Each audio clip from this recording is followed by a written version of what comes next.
For the first time in 2009, World Championship Boxing is back on the air. We got a brand new look and a captivating show for you tonight from a jam-packed Staples Center with a record crowd in Los Angeles. Antonio Margarito, widely regarded as the best welterweight in the world, takes on Shane Mosley, returning to the site of his greatest night, a thrilling split decision victory over Oscar De La Hoya nearly 10 years ago. Since losing to Paul Williams in July of 2007, Antonio Margarito has been on a tear, culminating in 2008 with his bruising Fight of the Year candidate 11th round TKO over Miguel Cotto. This is Margarito's first bout since then, taking on a future boxing Hall of Famer. Shane Mosley has had a career resurrection since losses to Winky Wright and Vernon Forrest. In Mosley's last fight, he outlasted Ricardo Mayorga at 154 pounds. But tonight, in moving back down to 147, Mosley believes he's at his optimal fighting weight. We'll see if it's enough against Margarito about 15 minutes from now. And a look at a crowd of 20,820, which breaks the record for Staples Center. Bigger than any Laker crowd, bigger than any rock and roll or country music or R&B crowd, bigger than any political crowd. The largest crowd ever here. Hello again, everybody. I'm Jim Lampley. We bring you to the summit of the welterweight division tonight to see one of the genuine superstar fighters of last year, Antonio Margarito, trying to solidify his position of supremacy in that division against Shane Mosley, one of the great veterans of the sport. Quickly, let's take a look at the glitterati of the welterweight division, maybe the most loaded in boxing. The three belt holders, Margarito, Andre Berto, whom you saw barely winning a title defense against Luis Collazo last week, and Joshua Clottey. And on the same page with them in the discussion for top welterweight in the world, Shane Mosley, coming off his knockout victory over Ricardo Mayorga, and Miguel Cotto, who was unbeaten before being defrocked last July by Margarito. And just to gild the lily on this division and show you how loaded it can be, Manny Pacquiao, in his annihilation of Oscar De La Hoya in December, was fighting as a welterweight. Paul Williams, who beat Margarito 2 years ago, has now moved up. In his next fight, he'll fight as a middleweight, but his promoters insist he can still come back down and fight as a 6'2", 147-pound fighter. And Floyd Mayweather, currently retired from his perch as the previous #1 pound-for-pound fighter in the sport. If Floyd Mayweather were to choose to return to boxing, the expectation is it is most likely he would return as a welterweight. What a weight class. Let's turn to HBO boxing analyst Larry Merchant for more on that. Larry, Antonio Margarito proved so much in his beatdown of Miguel Cotto last summer that he is, shockingly to some, an overwhelming 4-1 betting favorite to win this fight. Is he that good? He's that strong, he's that tough, but I don't think anybody is that good. The odds are a reflection of the euphoria his fans felt after that balls-to-the-wall comeback victory over Cotto. So here we are in Margaritaville. His fans feel a special connection to Margarito because he is one of them. He turned pro at the age of 15 to support his then girlfriend, now wife's lifestyle, which included her 3 very small brothers. He's one of those men who, no matter what you throw at him, in or out of the ring, he just keeps coming. Indeed, and he held firm for an interview visit from Larry Merchant to Margarito's dressing room just a little bit less than an hour ago. Tony, you've watched Shane Mosley for many years. What are your thoughts as a fighter watching him? Bueno, es un boxeador con bastante experiencia, un boxeador que ha peleado con lo mejor y me tengo que cuidar de cualquier golpe de él. He's a great boxer, a boxer with lots of experience, and I have to be careful with any of his punches. How do you approach him as compared to Cotto? Do you have to change anything you do? Bueno, estuvimos los sparring adecuados, tuvimos la manopla adecuada. Siempre trato de llegar más del 100%. Nomás cambiamos en el estilo porque es diferente estilo. We did the correct sparring, we did the correct mitt work. We try and be more aggressive. The only thing we tried to change a little bit is to adapt it to Shane Mosley because it's a little bit of a different style. How? ¿Cómo es? Bueno, es que Mosley es un poco más rápido, countea más y Cotto se faja un poco más. Yo creo que Mosley, para mí, yo pienso que va a querer boxear. Mosley is a bit faster. He counters a bit better. Cotto likes to brawl it a bit more, and I think Mosley will like to box tonight. You've had such a tremendous response to your victory over Cotto. Do you feel a responsibility now that you're riding that wave of popularity? Bueno, sí, en verdad, mucha gente me reconoce. Estoy muy contento porque mucha gente viene a apoyarme aquí y no les tengo que quedar mal. Como siempre, va brindada para todos ellos y en verdad, hay campeón para rato. Well, truthfully, a lot of people know me because of that fight. A lot of people are following me now, and a lot of people are out here giving me hopes. But obviously, we need to prepare, and we need to. This will be a victory for my public and for the long haul, and to improve the career. Thank you, Tony. Muchísimas gracias. Back live at ringside, our Larry Merchant has already underlined for you the extreme eminence in the sport of Antonio Margarito right at this moment. Let's see how he got it. And as we look back at what happened last January 26th in Las Vegas between Margarito and the then unbeaten Miguel Cotto of Puerto Rico, we'll also bring in our World Championship boxing ringside expert, Emmanuel Stewart, to comment on the action. Cotto came into the fight as a favorite, regarded at that moment in the wake of Mayweather's retirement as perhaps the best clinical boxer in the world. And in the early rounds, Larry, he seemed to be showing exactly that, landing the punches he wanted to land. But as it turned out, he gave a blueprint of how not to fight Cotto. Trying to Margarito, you mean? Margarito. Trying to get away from him and then going to the ropes like this. You can be assured that is not how Mosley will fight him. And in the 11th round, Emmanuel, Cotto, about as valiant as any fighter in the sport, actually twice took a knee to bring an end to the combat. And that was very significant, not necessarily that he was just hit with a good punch. It was a way of mentally where he had surrendered and given up in the fight. Margarito has the ability to do that to opponents. Simply because he's physically strong, not necessarily a very flashy fighter, but very, very effective through his consistency and utilizing his strength and a variety of punches.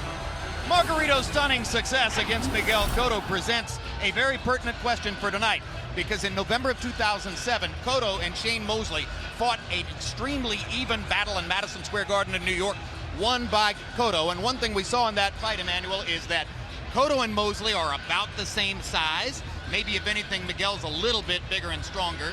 They fight in a fairly similar style. Maybe Miguel has just a little bit more power. There isn't a whole lot of difference between Cotto and Shane Mosley, which brings up the question, why would this fight be any different than what happened last July? That's a good question. First of all, as you said, there is similarity physically in the guys. There's a little difference, I think Cotto was a little bit of a better puncher. I think that Mosley is a little faster, but ultimately the bottom line is still, I think the fact that Margarito is still a very big physical fighter is still going to end up being his physical strength, I believe, going down the stretch. But it's going to be a little different because Mosley has learned a lot from watching the experience of Cotto when he lost to Margarito, so it'll be a little bit different. But there are many who believe that Mosley would have to fight 12 rounds in a style somewhat different from the one he most prefers in order to have success against Antonio Margarito. Within the past hour, our Larry Merchant visited in Shane Mosley's dressing room. On a scale of 1 to 10, Shane, how much of yourself, your prime self, is still here? I really don't know. I mean, right now I feel like it's a 10. I feel great. I'm in great shape. I came down here prepared mentally, physically, and I'm just ready to go. But after the fight, when I judge my performance, and I can tell you then. How do you try to control an opponent who never stops coming, never stops punching, and has an indestructible chin? I think you have to have a pretty good jab. You have to have a jab to keep him off balance, keep him off base. And I in the past I've threw good jabs and stuff, and I've been working on that, strengthening my left arm. So I think that the jab could be the key in this fight. You've never had to deal with the kind of distractions you've had in your life before a fight. How have you been able to try to deal with that with this big event coming up? just keeping my mind out of the media and just up there in Big Bear training, getting ready for the fight. Just keep myself focused on the fight at hand. Margarito's is a tough champion, a great fighter, and I think that I have to be all there to fight him. Thank you. A fighter's dressing room within an hour of combat is in no way an appropriate place to be asking substantive, categorical questions about turmoil in a fighter's life outside the ring, which could affect his performance in the ring. Nevertheless, Shane Mosley clearly has never entered a fight under the burden of so many varied distractions. What distractions? Take a look. It's the story this fighter can't seem to knock out. In 2003, the Balco steroid scandal touched the world of boxing when Shane Mosley's name appeared on the company's list of clients. And in December of that year, the fighter testified in front of a federal grand jury about his entanglement in a web of illicit performance-enhancing drugs. How troubled were you by the association of your name with the Balco steroids investigation?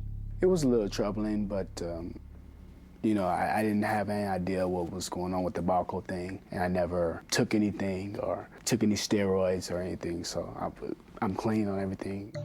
In the months and years that followed, the focus on Mosley gradually shifted away from his association with Balco and back toward his exploits in the ring. He looked as good tonight as has been the case in years. But in September of 2007, new details emerged about the fighter's use of the blood doping drug EPO and signature Balco products, the Clear and the Cream, in the weeks leading up to his 2003 victory over Oscar De La Hoya. It's been reported that athletes may have been given illegal or banned substances without their knowledge. How can you be certain that that didn't happen to you? I'm very certain. I mean, I believe that I didn't take anything. Mosley later admitted to using these substances, but said he was told they were strictly legitimate. But Balco founder Victor Conti publicly disputed that claim, telling the New York Daily News that, quote, "It was all explained up front, and there was no deception." As a result, Mosley filed a $12 million defamation suit against Conti. Through it all, Mosley's boxing career continued. Scintillating fighting down the stretch of the fight by Shane Mosley. Though the Balco story made headlines once again in December of 2008, when portions of the fighter's federal grand jury testimony became public. In the weeks leading up to tonight's broadcast, HBO Sports attempted to secure an on-camera interview with Shane Mosley to address the Balco matter. While our request was at first granted, ultimately it was denied by his attorney, Judd Burstein, who issued this statement. Quote, "Since even before his grand jury testimony, when he passed a lie detector test, Shane has been consistent. He believed and was assured that everything he took or injected was proper. If he were not telling the truth, he would not risk his reputation by suing Conti. Still, he also acknowledges that he did in fact unknowingly use banned substances and apologizes to his fans because he should have been more vigilant and less trusting." And Balco is only part of the drama which has surrounded Mosley in recent months. This past November, he fired his father, Jack, as his trainer. Aside from a brief hiatus between 2004 and 2006, Jack Mosley had trained his son throughout his professional career. Jack's replacement is Nassim Richardson, who guided Bernard Hopkins to his upset win over Kelly Pavlik last October. Further compounding the turmoil, Mosley's 7-year marriage to his wife Jin has come to an end. Jin also served as Shane's manager, a job he has now taken over. It all adds up to a healthy share of tumult on the eve of what may be the most dangerous challenge of Mosley's career. And within the past 48 hours, one of Mosley's many distractions has been removed as a defamation lawsuit filed against him by his former strength and conditioning trainer, Daryl Hudson, was apparently dismissed in court. This had to do with statements Mosley had made back in 2004 to the effect that it was Hudson who had led him to Balco. So mark off one from the long list, but Larry Merchant, it's nevertheless quite a catalog of distractions for Shane to bring into the ring. I mean, lesser fighters have used lesser distractions as excuses for losses. How will all this affect Shane tonight? What he says is well said. And what he says is that if he beats Margarito, it won't be because of Margarito's distractions, such as a letdown from Cotto. And that if Margarito beats him, it won't be because of the distractions in his life. but it's distractions as a plural. We've learned that 2 weeks ago, Mosley had to leave his mountain retreat to come down to finalize the terms of his divorce. It can't help, it may not hurt. Who really knows? Indeed, and we're only going to find out all of this as the action unfolds in the ring tonight. Larry talked about the one divorce with Jin. The other, of course, Emmanuel Stewart, his split from his father, who has trained him through most of his career. He brings in Nassim Richardson, longtime denizen of the Bernard Hopkins camp, and the lead trainer in Hopkins' annihilation of Kelly Pavlik last October. How will Richardson and Mosley work out tonight? I think it's going to work out well, and I think it's a good asset based on the fact that Nassim, who's from the old school of boxing, has said he doesn't expect to come in and try to change Shane Mosley completely. Got to make a little bit of an improvement on his strategy and techniques, and I respect that because he's trying to work within the style of what Shane Mosley really is, and that's very wise. I think the success he had with Bernard Hopkins has really got a lot of attention, but he's always been there with Bernard Hopkins. He was never just a publicized trainer. And Shane, this is his second time he's had trainers, not the first time since he's left his original trainer. He's all had Joe Goosen and John David Jackson. Plus, during the fight with Vernon Forrest when things got tough, actually the cut man, Cassius Green, took over that fight. So, we've been through this before, is what you're saying. Yes. We'll see what happens tonight. Let's take a look at the tail of the tape for Shane Mosley against Antonio Margarito. Before the largest crowd in the history of Staples Center, you see the 7-year age advantage for Margarito. A height advantage of 2 inches for the Mexican fighter, the Tijuana Tornado, but contradictorily, a 2-inch arm length advantage measured from the armpit to the end of the fist for Mosley. They both weighed in at or within a pound of the 147-pound limit. Unofficially, both of them will enter the ring at the middleweight limit of 160 pounds tonight. Rules of the bout with our unofficial ringside scorer, Harold Letterman. The Antonio Margarito Shane Mosley fight is scheduled for 12 rounds using the unified rules of the Association of Boxing Commissions. There is no 3 knockdown rule. Only the referee can stop the fight. In case the cut is caused by an accidental headbutt, we go to the scorecards after 4 rounds have been completed, and you cannot be saved by the bell in any round, including the 12th and final round. Jim! And celebrities here tonight. There's Sugar Ray Leonard in about the 4th row, and his one-time contender colleague Sly Stallone is in the front row. George Lopez is here tonight. Good buddy with the promoter. Mark Wahlberg comes to every major prize fight at Staples. Joe Pesci, a good fella, called this reporter for tickets. I didn't have them, but he got them somewhere else. And there's one big-name celebrity, Larry, who isn't here tonight. A celebrity who is here in bronze only. Oscar De La Hoya, the live version, is in nearby Anaheim, where his company got a $5 million fee from a t-shirt maker so that he would be personally involved in the promotion of a mixed martial arts show. It would take that much, Jim, to get me to go to one of those things. There's one more big story brewing here, and we'll break it for you in the first round, so stick with us. Meanwhile, let's go to Michael Buffer now for pre-fight pageantry. Ladies and gentlemen, your attention please. Just a few days ago, a member of the boxing fraternity passed away. During the 1960s, he reigned supreme as world champion in the light heavyweight division. Upon retiring, he was a mentor of the young fighters and wrote books about the sport. At this time, please rise in silence as we toll a final memorial count of 10 to a fallen warrior, former light heavyweight champion of the world, Jose Torres.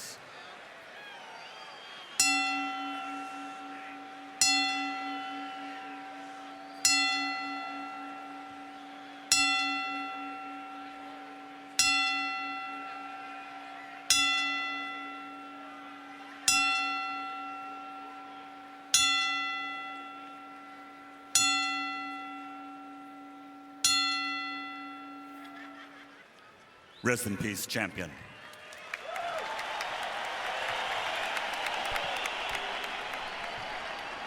And now we're ready for the main event.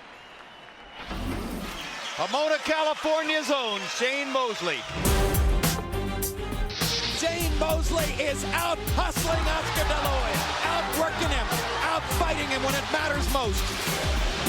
The first time I shocked the world was when I fought Oscar De La Hoya. And new welterweight champion of the world, Sugar Shane. This time, shocking the world again at the Staples Center. What a great place. This is what you love about Mosley. Brilliant stuff by Shane Mosley. Antonio Margarito is the best. I want to get in the ring with him. I want to beat him. I'm going to stay right there until the last bell rings. We're going to fight to the end. But if somebody gets knocked out, it's not going to be me.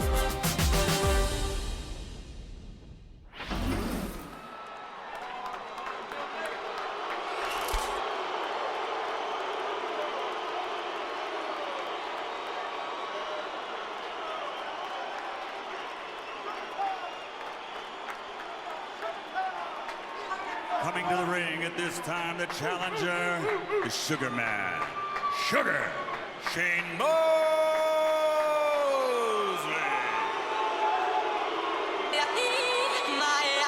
What you need to do is be thankful for the life you got, you know what I'm saying? Stop looking at what you ain't got, start being thankful for what you do got. Let's get it to him, baby girl. Hey. This is a Margarito crowd, Jim. Yes, and you know, while there may be debate as to whose drawing power is responsible for the Staples Center record crowd here tonight, it hasn't been Mosley's history to produce that kind of attraction. Maybe late in his career, he has more fans, but the expectation of most is that this is a pro Margarito house. Well, he's recognized still as an A or A+ prize fighter.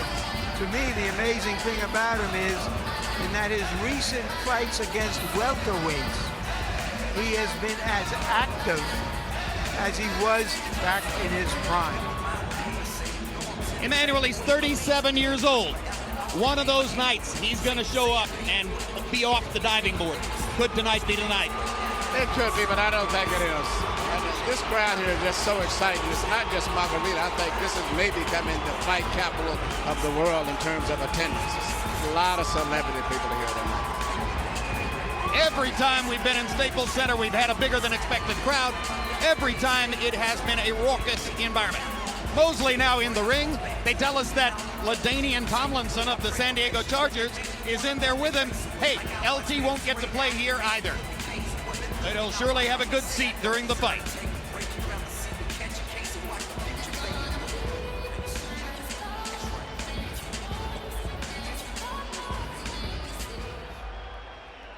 And now the clear favorite, Antonio Margarito. The Tijuana Tornado. Sabía que derrotando a Miguel Cotto me iba a convertir en el mejor peso welter del mundo. The punishment has accumulated to the point where Cotto has nothing left. And Antonio Margarito has the victory he's been waiting for all his life. He never stops coming. He's a real puncher. He takes a hell of a shot. Shane, yo creo que tiene mucha experiencia, peleado con lo mejor, y tenemos que entrar muy duro para salir adelante.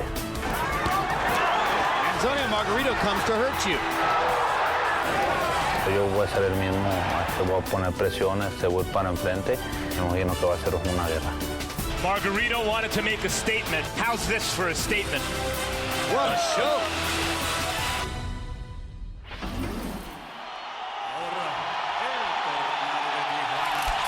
Antonio Margarito.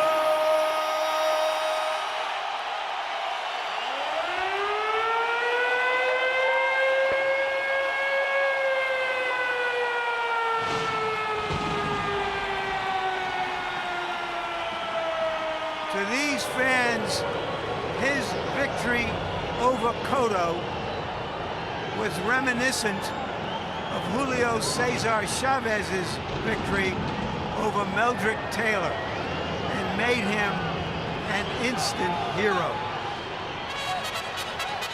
And amid Los Angeles' ethnic mix, this Tijuana fighter, who was actually born in nearby Torrance, trains in various gyms here in Los Angeles and is perhaps regarded by many as even more of a local than Pomona's Mosley, who spent his whole life living here in Southern California. That's interesting. And the fact that he doesn't speak English is, I think, an asset to him with the real true Mexican fans, even though he was born in the United States here in California. But he's extremely well, like he's reflective of what the Mexican fans call a true Mexican fighter. A deafening reception for Margarito. Entering the ring unofficially, weighing 160 pounds, just as does Shane Mosley.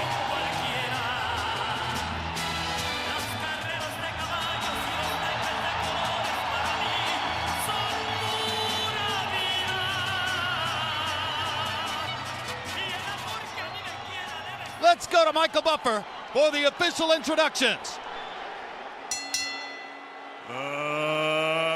Ladies and gentlemen, from Staples Center here in the City of Angels, Los Angeles, California, Bob Arum's Top Rank Incorporated and Oscar De La Hoya's Golden Boy Promotions are proud to present the main event of the evening.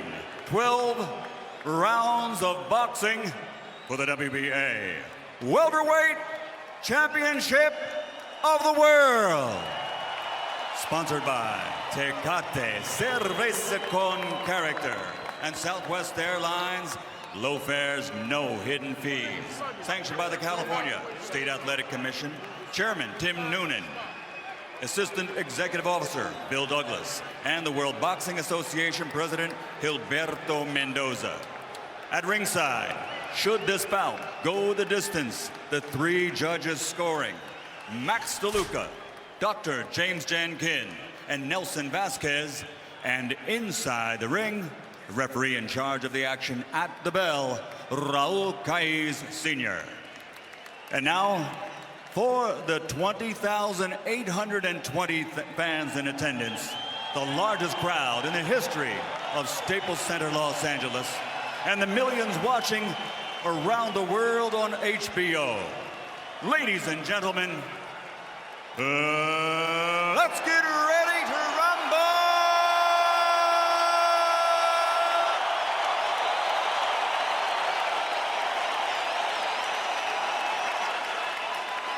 Fighting out of the blue corner, wearing black with silver, officially weighing 147 pounds.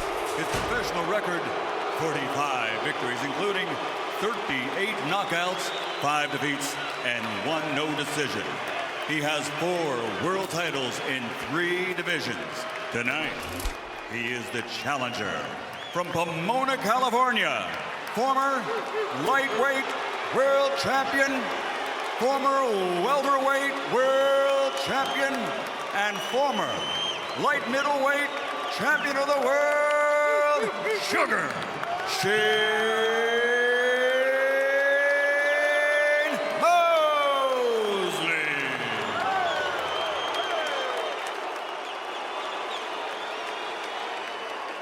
And fighting out of the red corner, wearing red with black, official weight 146 pounds. Professional record, 37 victories, including 27 knockouts with 5 defeats. Damas y caballeros, presentar de Tijuana, Baja California, México, la reina, la defensa, campeón del mundo, the reigning, defending WBA welterweight champion of the world, el Tornado de Tijuana, the Tijuana Tornado, Antonio Margarito.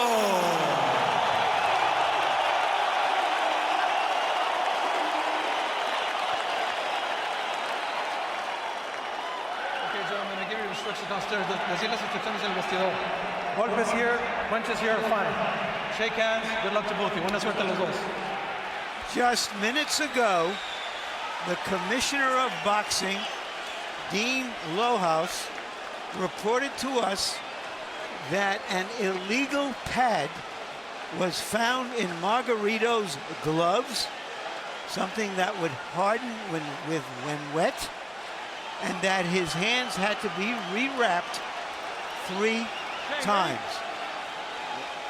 Well, what you meant was really it was illegal of padding in the hand wraps, not in the gloves themselves, in the way that his hands was wrapped.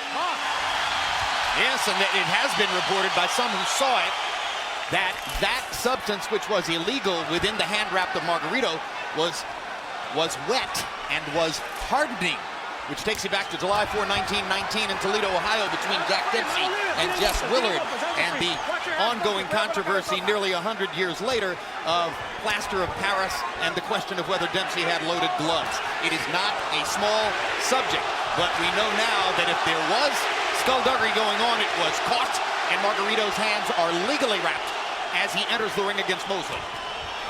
But that's the only thing that I consider serious in terms of illegal hand wrapping is having plaster Paris. Well, meanwhile, we got a fight going on in there, and the one who's landing loaded gloves so far in the first round is Shane Mosley, who seems to be trying to take a little bit of a chance in round one and try to make a physical impression on Antonio Margarito. I think he's doing the right thing. He's trying to gain some restrict and to show his physical strength. You know, the one thing about Shane, he's never been considered a big guy, but he's always been a physically strong little guy, very compact, and at one time was a weightlifter when he was in high school. He may also be trying to take advantage of the fact that Margarito's a notoriously slow starter, who, for instance, in his loss to Paul Williams, virtually gave away the first 6 rounds. He lost most of the first 6 rounds against Cotto last summer, too. Excuse me, Larry. Well, the most important punches that Mosley has thrown have been 2 body shots, because Cotto never went to the body enough to try to weaken Margarito, who just cannot be weakened with shots to the head. Yeah, some would say, should you hit a freight train in the body? Well, why not? One thing is that both of these guys are known for being strong finishers. Even though we talk about how Margarito finishes up strong on his opponents, Shane has also finished strong in most of his key fights. Both victories over Oscar De La Hoya. He won it by winning the late rounds. And even in losing to Cotto, he finished up winning the last part of those 2 rounds. So it should be good left hook by Mosley in that exchange. Landed flush. He has 4 knockouts in the 10th, 11th, and 12th rounds. There have been moments when he seemed to be trying for one here in the first round against Antonio Margarito. Margarito has spent this round more or less treading water and trying to give as good as he's gotten in mid-ring exchanges with Mosley, but the aggressor has been Shane, and he's been quicker with his punches, particularly to the body. Now, Margarito begins to land that long left jab, and Mosley instantly shows you his fighter's instinct as he tries to counter over it. Good right hand by Mosley. And as he promised, throwing more jabs than he usually does. Well, Antonio Margarito's no stranger to losing the first round, and it appears that he may have lost another round 1. There's nothing there, nothing there. Come on, relax a little bit more now. Relax a little bit more, just relax. Use your jab. Use your jab, and when he ties you up, you push him to the side. Push him to the side and work your left hand on the inside. Left hand. He's getting in close. He's getting in real close. Right here. He's getting in very close now. There's nothing there. Here you see Shane Mosley doing something he said that he would do that Cotto didn't do, was to try to explore body punching with Margarito, because no one ever goes to Margarito's body. And here near the end of the round, you actually see Shane Mosley land a beautiful left hook on the head. That was the best head punch of the round. I agree with Larry that the body punches were more significant because they introduce a wrinkle that perhaps Cotto penalized himself by ignoring. CompuBox numbers in round 1, Margarito 12 out of 64, Shane Mosley 15 out of 58. By and large, if Antonio Margarito only throws 64 punches in a round, he had a slow round. His idea is to get up above 100 at some point. When you move away constantly from a fighter like Margarito, you just provide momentum for him to come at you. And that's why Mosley is doing this and staying off the ropes.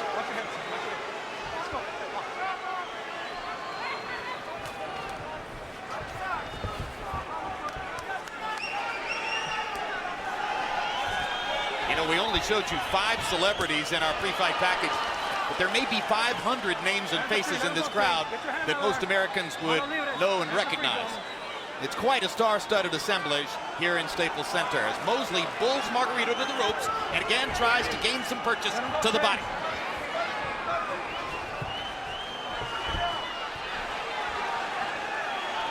Stop! Break! Nice and relaxed. Deep breath. Partially blocked that right hand by Mosley. But one thing that Margarito cannot afford to do is get too far behind. If he gets behind after 5 or 6 rounds, you know, he may have a real problem himself because Mosley finishes up strong himself. And he may have a real problem. Mosley does not wilt going down the stretch. And Margarito ate a 1-2 combination from Mosley just before Emmanuel was making that comment. So Shane Mosley is still more than holding his own against Antonio Margarito in the early going. And that's why this crowd is quiet and restive. Well, they're watching. Jab, jab, jab from Mosley. That punch grazed Mosley.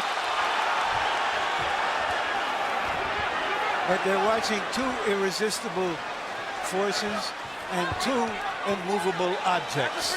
And if you watch the way Margarito's moving forward, he almost gets like a little jig sometimes. He even loses his balance. He's becoming a little bit more aggressive with his feet. They're putting a lot of pressure and forcing Shane to throw more punches in that fight at a faster pace than he probably would like.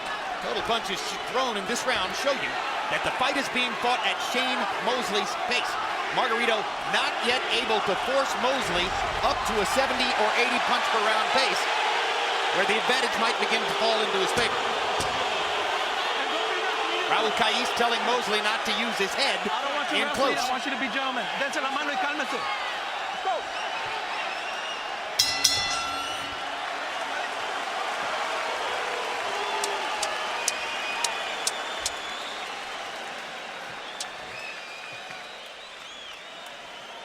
Monday, Real Sports takes a hard look at why so many professional athletes seem to be carrying guns today.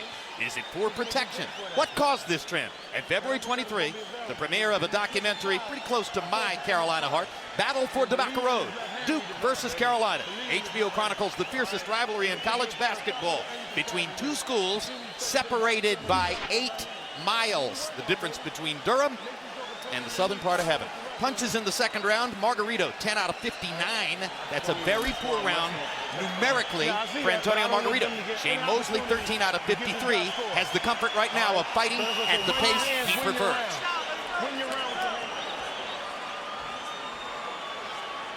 Take it easy, baby. Relax. Calmadito, let's go. Round 3 begins. You see that Harold Letterman has given the first 2 rounds to Shane Mosley. Partially reflective, we think, of the pace of the fight, which so far favors Shane. Shane's faster hand speed has been a big difference lately because Margarito is not really a super fast fighter, but in every area he's good. Not superior to them, but just good.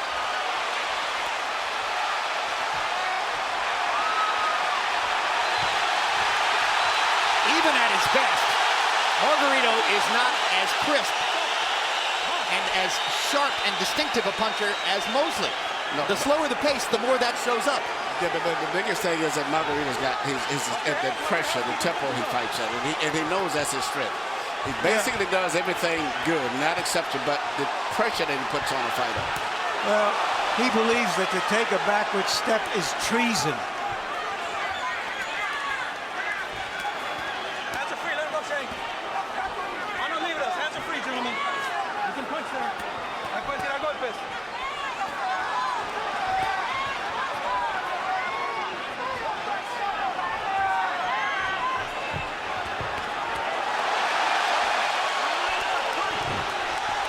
Margarito lands his trademark uppercut, turns to talk to Caiz about another headbutt. Keeps pawing with his gloves against his forehead as if to show Caiz that he thinks he's getting butted, and then goes back to throwing his long jab, and Mosley counters over it with a perfect right hand. Hard right hand by Mosley. killer right hand to the body by Mosley. And the early returns would seem to indicate Mosley and Nassim Richardson is a team that should have happened a while ago. Well, if Mosley can continue to do this, because Margarito gets hit early, as we saw with Cotto and a lot of the other guys he fought. But still, can you be able to do that for him around the 8th and 9th round? Because he takes a good punch. And most likely we'll be there for the 8th and 9th round.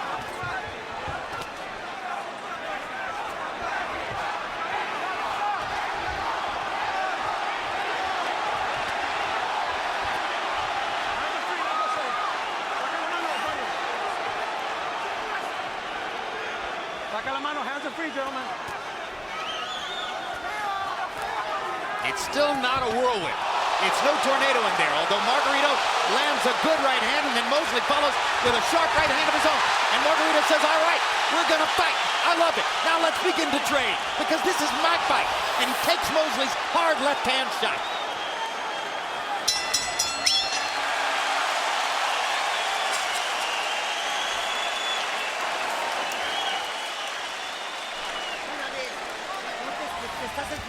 You're waiting too long. You're waiting too much. Come on, you've got to attack. When you're tying up, no, don't tie. You be first. You be on top of him. Jab, jab, right hand. When he attacks and you block, then go in. Go in and throw. All of a sudden, he looks up. He looks up, ready for a battle. Get him on the inside, straight from the chin in. You're going to catch him. You're going to catch him with that right hand. How do you feel? Good.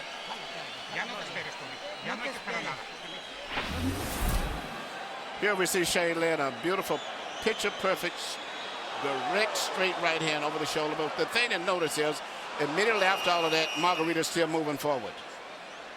Once again, here you see Shane land another right hand. But immediately after that, you see Margarito coming right back again.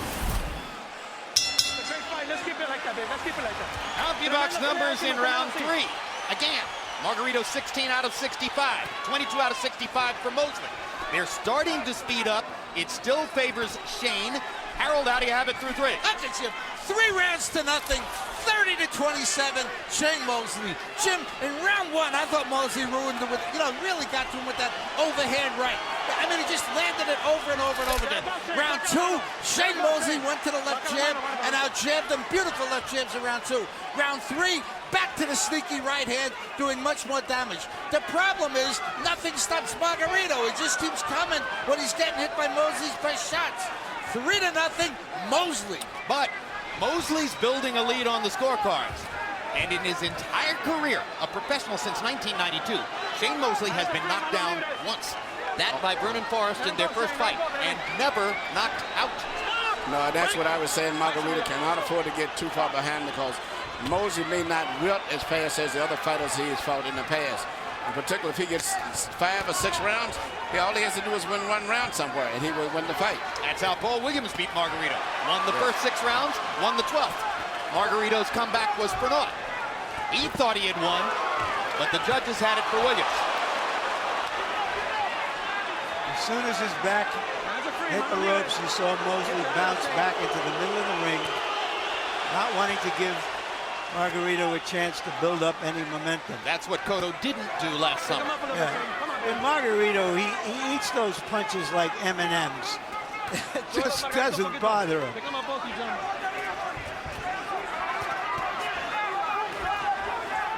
Well, there were many at ringside last July 26th who walked around in awe and wonder after the fight, saying, that's the greatest chin I've ever seen, in reference to Margarito's ability to take a punch. Well, and Mosley is happy to give him a chance to prove it again. Which so far has been the case. Good left hook by Margarito. Mosley holding him here and there, trying to slow the action. Yeah, Margarito hasn't been able to land any real clean, crisp punches. He's been just physically getting closer and closer and mauling him. But the clean, effective punches, the head slapper punches are all coming from Shane Mosley. Hey, but that was the case in Las Vegas last July, too. Huge right hand by Mosley. One of the best shots of the fight. After Mosley finishes up, he ties up Margarito instead of trying to move away the way Cotto did, which tired Cotto out much. He's taking a break after he lands his flurries of punches and resting, which is very smart. Well, and now that the commission has removed an illegal implement from inside Antonio Margarito's hand wrap, then inevitably the question will arise, did he have that in the hand wrap last July? Did it harden like plaster of Paris? Was it a factor in the fight? Now listen, you landed some good shots up top, but we got to remember how they started.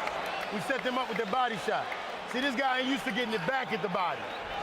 Take that jab, keep popping him up, stab him in his heart, rip around them sides. We gonna show him how he got to slow down. When he hit the pedal, ain't gonna be no gas in the car at the end of this. All right? Your combination, Shane, nobody in this division hands as fast as yours. Run them combinations, knock the grease off this dude, and then swim without getting wet. Slide to your stick, slide to your angle. We gonna get it. Here we see Shane continuing landing the same punch. In fact, it looks like it's the same shots we shot the last round. And you see it landing over and over and over. The right hand's right on the chin. CompuBox numbers in 4. Margarito 16 out of 69. Mosley 18 out of 59. Each landed 11 power shots. So numerically the round was relatively even. But the pace of the fight remains in Shane Mosley's favor. Antonio Margarito has not gotten above 70 punches in any one round, meaning he is nowhere near fighting his fight yet. And if you listen to the intensity in the voice of Nassim Richardson, he is really getting excited. He realizes that they're on their way to winning the championship. And I think that Shane is going to be a rough guy to beat now going down the stretch. Swim without getting wet. That was the one that caught my ear, too. What does that mean, Emmanuel? Swim without getting wet? I have no idea. I think he just means punch, but don't stay in there to get punched back. Colorful image. Well, he's doing the right thing. He lands his punches as he grabs and ties up Margarito, because Margarito is always going to keep coming forward. So you can't land a punch and just try to dance away, because he'll pressure you. I have never seen Antonio Margarito reduced to trying to land pity-pat punches just to make contact, struggling so manfully to try to speed up the pace in a fight, but yet being tricked out of it by brilliant strategy on the part of Shane Mosley, who is changing from round to round, making little adjustments here and there, and still controlling the fight. And meanwhile, the crowd is not in the fight, which is another advantage for Shane Mosley. And if you recall in the Cotto fight, even though Cotto was winning the early rounds, Margarito was doing some damage. You're right. That showed up later. You're right, Larry. He's very, very ineffective in his fight as compared to the fight with Cotto. Well, you know, I believe both of you made the point before the fight. Mosley had the advantage of watching the Cotto fight on tape, and there was much to be learned there. But of course, it's still one thing to know what you can do and to be Shane Mosley and be able to do it.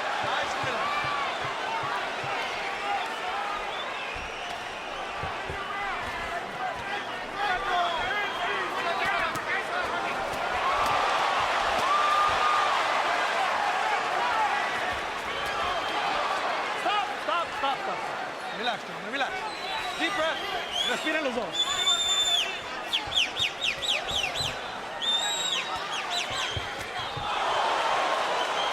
Blood from the mouth of Margarito after that left hook. Come on, baby. Good buggy whip right hand body shot by Shane Mosley. And as we reach the end of round 5, the math begins to look very forbidding for Antonio Margarito. I agree, Jim. Margarito's on the verge of losing the championship now. I don't think he can come back as devastating as he did with Cotto. He has lost, in my view at least, the first 5 rounds of the fight.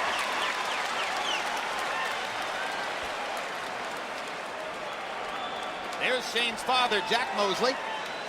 Shane says he and Jack are getting along great, just as well as ever. Jack was somewhat embittered by his removal as Shane's trainer the first time around, but hasn't expressed any of that this time. He's a man who loves the limelight. Let's keep him off the back of the head, please, O. Let them fast hands win the round for you, Shane. Careful with the head. Careful with the head. Don't get cut. Gotta work with the left. Inside. Left on the inside. Left up top. Right over the top. Then left. Because he's going over to the left. He's leaning over to the left. He's open for that.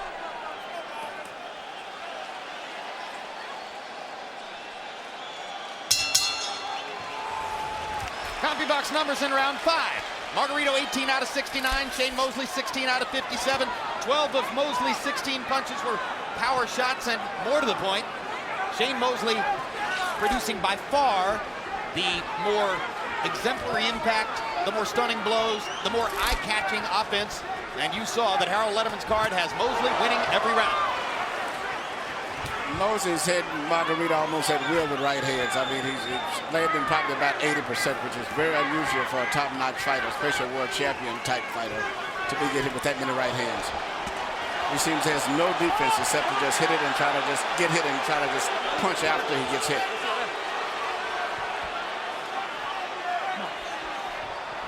Margarito is a fighter who tries to break his opponent's will, but you've got to be able to hit them with some serious stuff to do that. And he hasn't been able to do that seriously.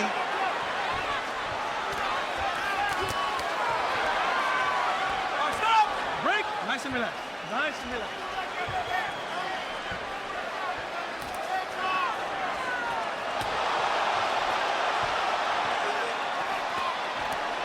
Watch your heads, gentlemen. Okay. Cuidado con la pinche cabezota. Watch your heads. All right, let's go. No, you're cool. You're both okay. Están bien los dos.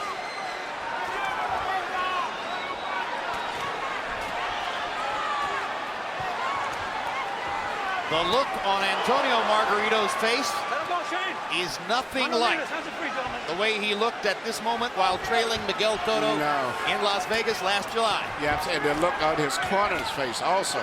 There's no arrogance here tonight. No, they realize they're in trouble right here because Shane Mosley doesn't fall apart going down the stretch. And Shane is still landing crisp, clean punches. And Margarito is starting to retreat, which is news. He's getting beaten to the punch in every exchange. He may be retreating just looking for a new answer. Yeah, once you get behind as serious as Margarito's behind now, and you're not a devastating one-punch puncher, which he isn't, and he's got a fighter now who doesn't fall apart, means he's going to be in trouble. And he's not wearing the other guy down because he's much more on the defensive than on the offensive. I mean, what a fight. Tremendous right hand. And when I say what a fight by Mosley. And a second straight flush right hand and a third straight right hand, which pretty much eliminates any chance that Margarito could have won this round. And the whitewash seems to be continuing in Staples Center. Antonio Margarito, a 4-1 betting favorite, is nowhere in the fight so far against Shane Mosley. And we are halfway done. And his arms appear weary. Stop at the bell.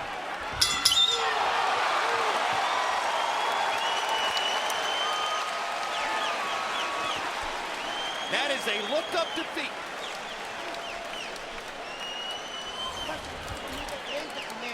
Come in, too square, too square. Move to your right, so you can catch him with the right hand. You're letting him lead. He's winning the round, son. What's wrong, son? You're tired? No, not at all. So what? Control the fight mentally. You've got to attack. You have to punch. You have to press him. If he comes on close on the inside, don't let him be there. Activate yourself. Okay, let's go. Knock that grease off and stay with the game plan.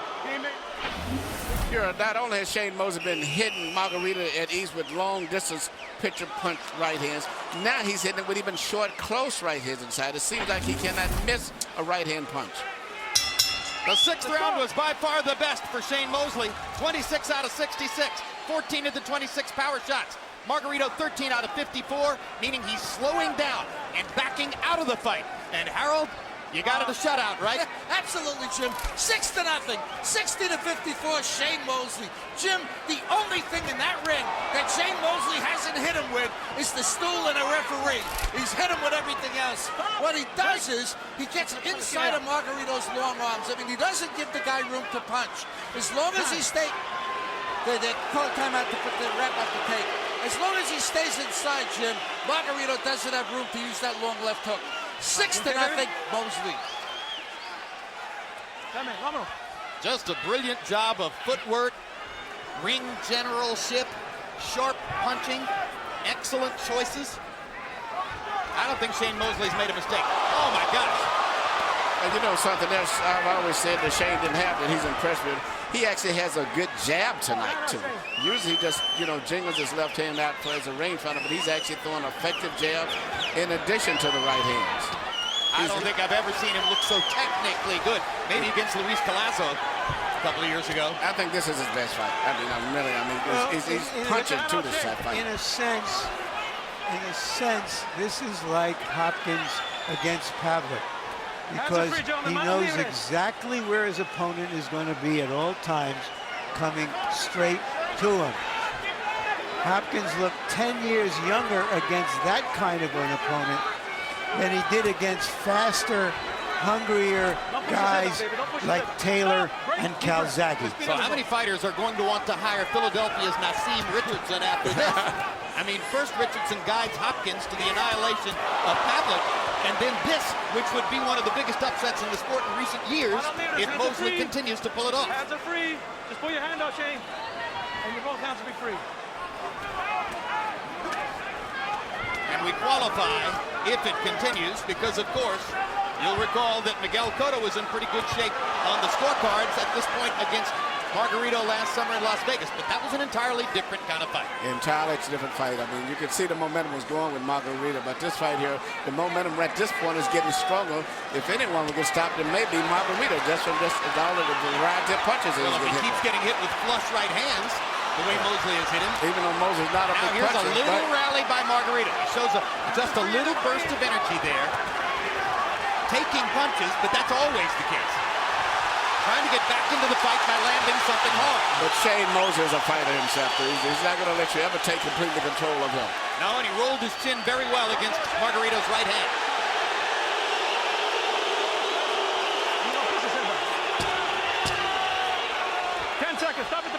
He's warning Margarito against low blows, warning Mosley against butts.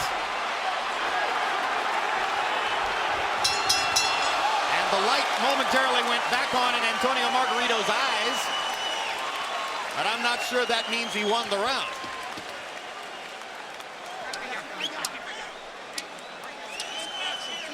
Come on, throw it all, throw it all. You were doing it now. You were doing it and you hurt him. Just be careful. As soon as you hit, beat on the defensive, and then attack him again. Move to the sides. Come on, relax. Wake up.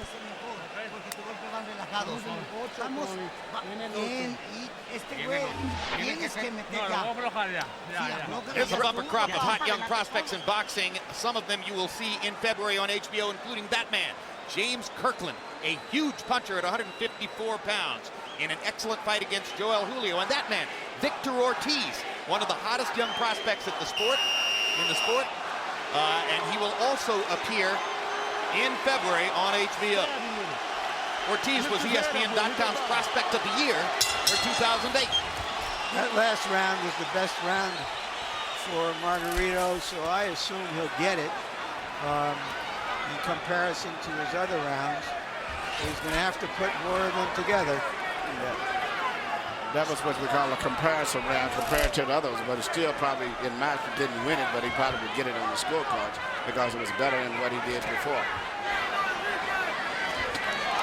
There's another flush right hand for Mosley, perfectly set up by a good left jab. He can't miss a right hand. It's almost as if Margarito is trying to break your hands with his jaw. Larry, that's exactly what I was thinking about. He's hit him so much that the biggest danger there is really hurting or breaking his right hand. Margarito got in a quick left hook. Nice and relaxed, nice and relaxed. But we're into the 8th round of a scheduled 12, and not once has the Tijuana Tornado managed to get above 80 punches thrown in the round. And in past fights, such as the second half of the Cotto fight, it wasn't unusual to see him throw more than 100 punches in the round. Almost all of them hard punches. Just haven't seen it tonight. But the thing, Shane can get hit and do it, and then he knows whenever he wants to, all he has to do is to land that fast right hand and put things right back on track again. Because Margarito's head is going to be right there. But Margarito's volume is slowly beginning to crank up. Stop! Break. But as I said earlier, Jim, once he lost 5 rounds and 6 rounds, I mean, that's serious. The third round maybe, but when he started in this half, it's very hard to win a decision right now. For Mosley.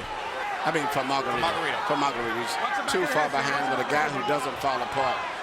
And who is still effectively controlling the pace of the fight. Yep, and when he wants to throw that right hand, he knows he can throw it, and a hit is going to be there at the end of it. Crowd is trying to urge Margarito back into the fight.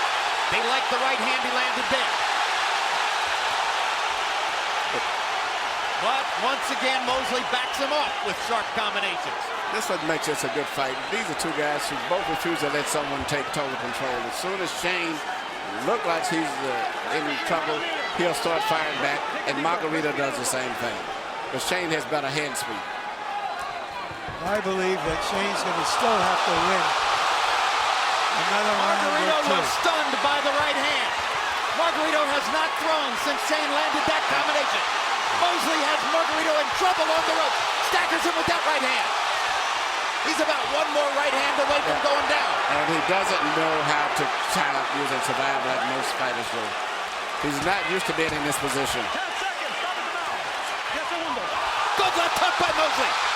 That was a knockdown. He went into the rope. And there's the knockdown.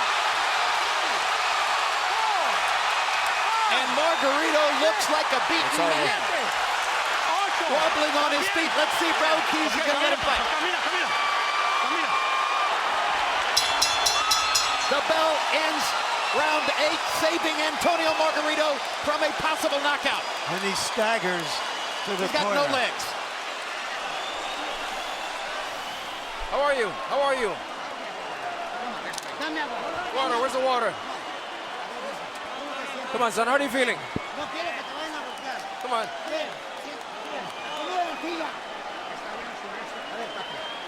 All right, son, where's the water?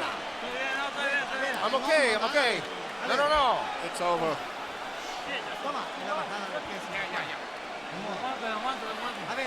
Let's see.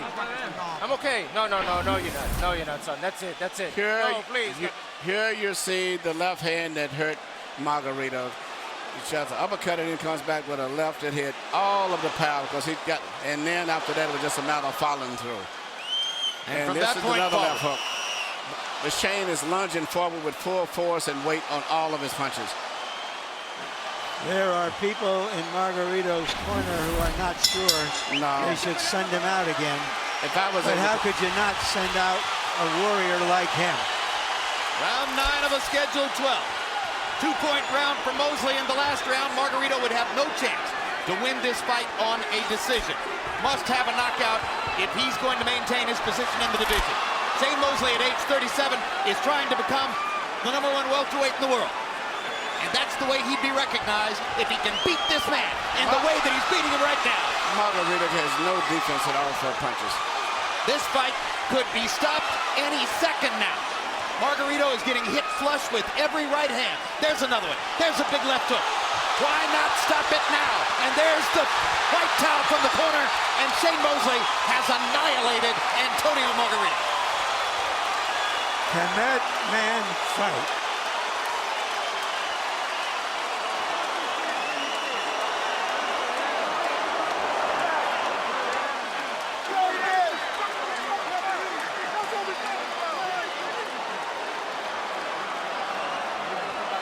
In the 9th round, Shane Mosley landed 21 punches, and Antonio Margarito did not land a single blow. Before the largest crowd ever to enter Staples Center for any kind of event, Antonio Margarito has lost his welterweight supremacy to Shane Mosley. And coming into the ring amid a set of distractions that might have knocked over a building, Mosley knocked over the toughest building in boxing. I am thoroughly impressed, and I would say this and somewhat very surprised. This performance here is just unbelievable, and he did everything. Let's watch the finish. Margarito tries to make every fight a laboratory of pain, but he's the only one in pain here tonight.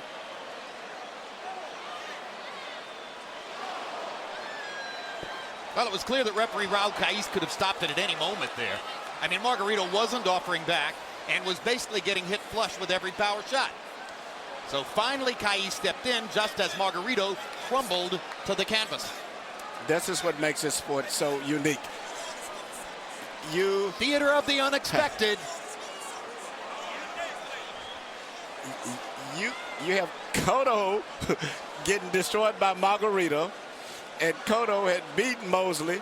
Mosley comes back and totally destroys Margarito. This is what's so great about boxing. Yeah, you know, Joe Frazier beats Muhammad Ali. George Foreman walks over Joe Frazier. Muhammad Ali beats George Foreman. That's what we love about boxing. Let's go to Michael Buffer for the particulars on the shocking upset. Ladies and gentlemen, the end comes at 43 seconds of round number 9.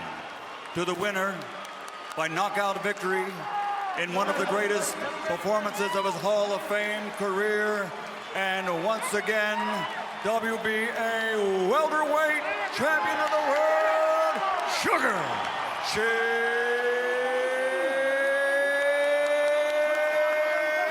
Mosley.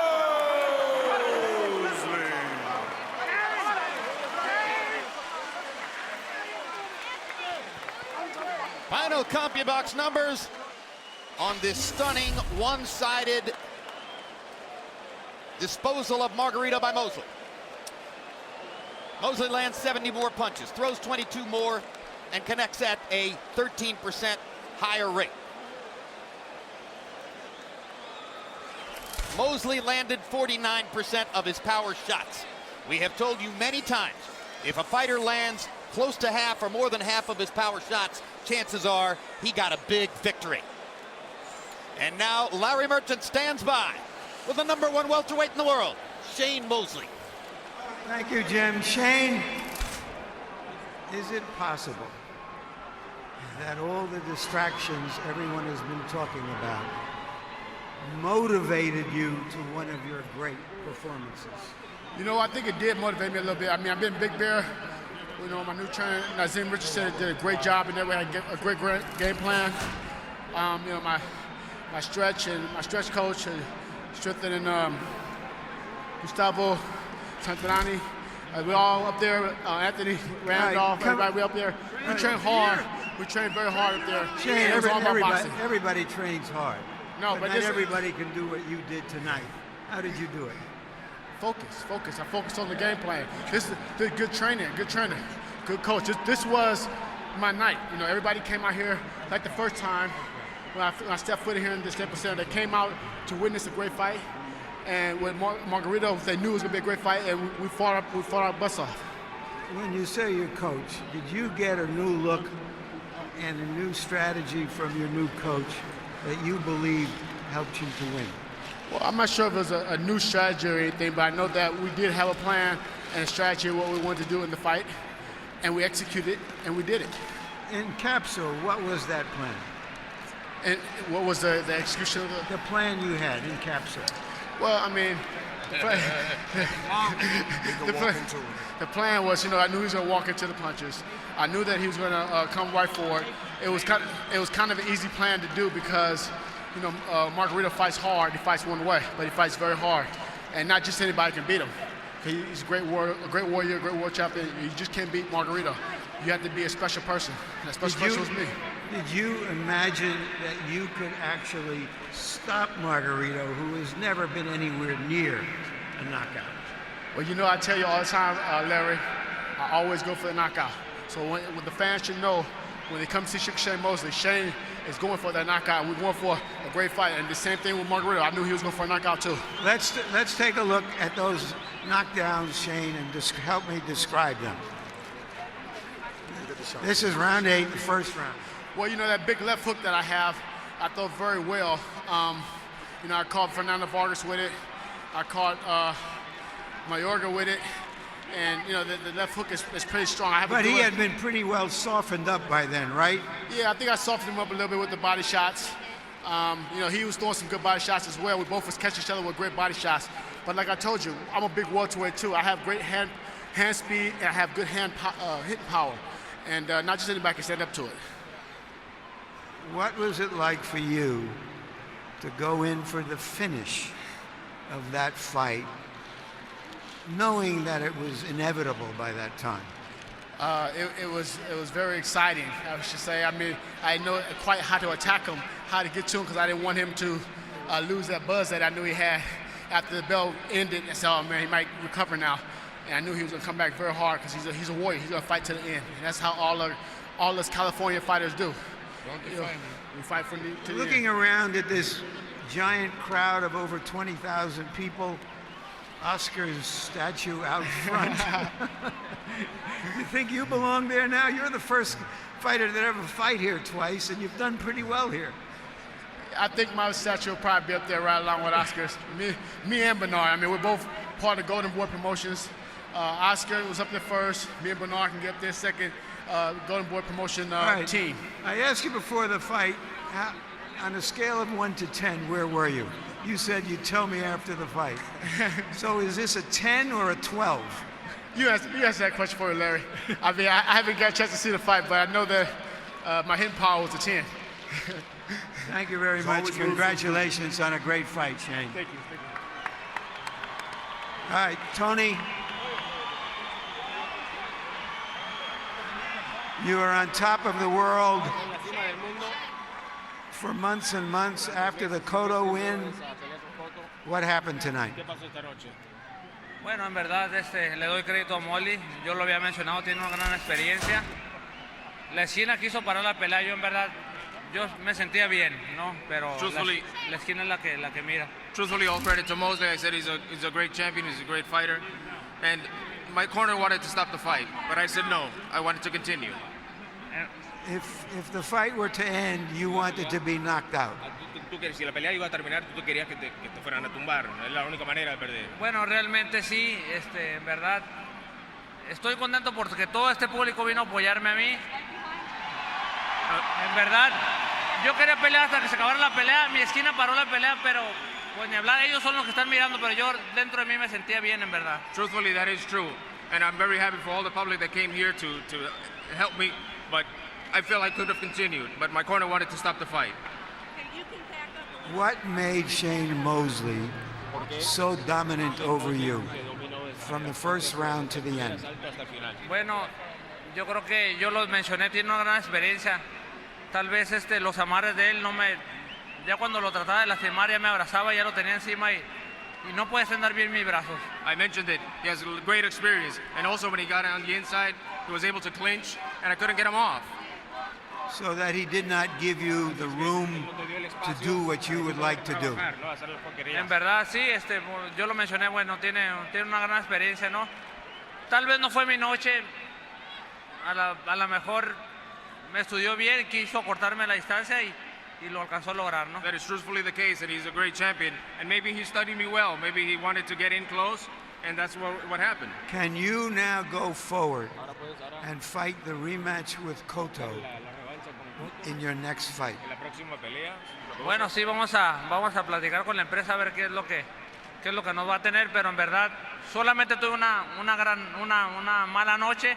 Me voy a volver a levantar como lo hice, en verdad, y voy a volver a ser campeón del mundo. Well, truthfully, that'll be the case. I had a bad night, and once again, I will lift my arms as the champion of the world. Thank you very much, Tony. Jim? Well, before tonight, you would have said that the greatest win of Shane Mosley's career was his first victory over Oscar De La Hoya in Staples Center in 1999. Now that's number 2, because Shane came back to Staples Center and produced one of the greatest upsets in recent years, beating Antonio Margarito, who frankly looked unbeatable to most last summer against Miguel Cotto. What a performance, Emmanuel. I am totally shocked at this performance tonight. Between the 10 rating, I would almost give him a 20. I mean, he was so devastating in his punching power. He looked like a 19-year-old kid, combinations. And as I said, he was smart. He tied him up inside instead of letting the punch and trying to run away where Margarito could, push him a little bit more. Very smart fight. I just can't believe how good he looked tonight. But after seeing what has happened with Bernard Hopkins coming back, losing to Calzaghe, come right back, and then have a great victory over Kelly Pavlik, and after him losing to Cotto, and then coming back and beat the guy who beat Cotto. I don't know if Oscar can try to come back and do something, but this is good for boxing, though, because this was the year we was in to close out the careers of these guys, and looked like they're all coming back like young kids again. Well, let me ask you a question about something that might not be good for boxing.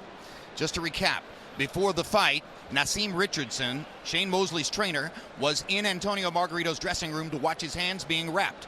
And he pointed out to California State Athletic Commission officials that he saw something being put into the hand wrap which was illegal and did not belong there. And California State Athletic Commission officials confirmed that they found within Antonio Margarito's hand wrap something that they are calling a hard plastic shell. And they removed it from the hand wrap. Ultimately, Margarito's hands had to be wrapped 3 times to achieve a legal wrap, and then he came into the fight. Now, we all remember how those thudding blows in Las Vegas beat down Miguel Cotto last July. There weren't any thudding blows tonight. Did Margarito just cast a large shadow over his giant victory over Cotto last summer? I don't know. I think it was just Shane. You know, I don't care what his hand would have had. I don't think he would have been that effective with Shane. But I really hate to hear that, because if it's true, and also what bothers me is how this has been happening with boxing commissioners who are right there watching the head wraps, and all these experienced cornermen who are in the opposite dressing room watching has let this go on, because that's the only thing that's serious to me is having plaster Paris, where the actual hand wraps become a solid piece right there where it won't hurt the fighter's hand that is doing the punching, but turns that glove inside to like having bricks inside. Remember, the last time we saw this was when Bernard Hopkins had Felix Trinidad's hands rewrapped in Madison Square Garden back in 2001. And again, Naseem Richardson, who made the catch tonight, comes out of the Bernard Hopkins camp. Larry, your thoughts? Well, a few things, Jim. First, if this is the post-Oscar stage of boxing, it looked pretty good from where I was sitting with 20,000 folks here coming to see a fight that they expected to see, if not getting the outcome, which also happened to Oscar, by the way, a while back. The other thought is something that Muhammad Ali's father once wrote in a training camp. Don't criticize the coffee. You may be old and stale someday yourself. Shane Mosley doesn't seem to get old and stale. One of the reasons it's been so hard to get our arms around this whole business with the performance enhancers is that he's always been such an honest fighter in terms of his style, in terms of the opponents he would fight outside the ring, never exaggerating or building himself up. And he is Peter Pan. He has found the fountain, and he ain't stale. He looks down the road now toward other big money fights in the welterweight division, and you have to wonder, among the various names of people who are watching tonight, Paul Williams got a win over Antonio Margarito in the summer of 2007. Margarito once turned down a $4 million offer to fight Williams and tried to avenge that loss. Will Williams come back to the welterweight division to chase the much shorter Shane Mosley now? It's one of the many interesting questions which emerge from tonight's giant Shane Mosley win over Antonio Margarito, once again before the largest crowd ever to see any event, sports, entertainment, or otherwise, at Staples Center. Thanks very much for being with us, and mark your calendars for these upcoming HBO shows. February 14th, it's a Boxing After Dark triple header. Alfredo Angulo faces Ricardo Mayorga. Nate Campbell fights Ali Funica, and Sergio Martinez fights Kermit Cintron. February 17, Real Sports with Bryant Gumbel profiles controversial skier Bodie Miller. February 23, the premiere of the college basketball documentary Battle for the Backer Road, Duke versus Carolina.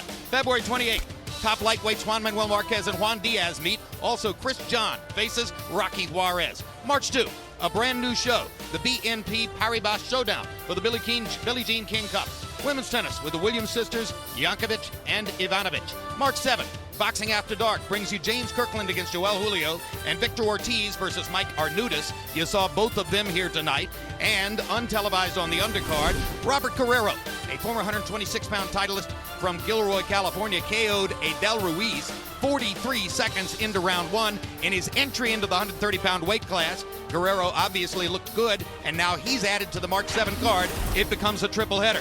March 14th, a rematch between light heavyweight title holder Chad Dawson and Antonio Tarver. Dawson won their first fight. And premiering every Monday, the digital boxing series Ring Life. Watch it, download it, carry it, share it. Need more? How could you? Log on to HBO.com. If you missed any part of tonight's show, you can catch it again on HBO tomorrow morning at 9:45 a.m. That's HBO tomorrow morning at 9:45 a.m. HBO 2 Sunday at 6:30 p.m.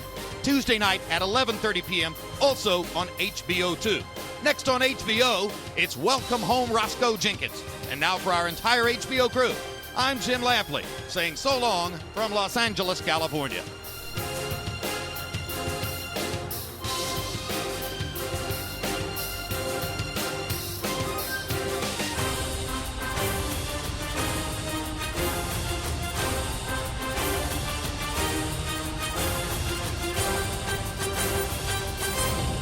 This has been a presentation of HBO Sports.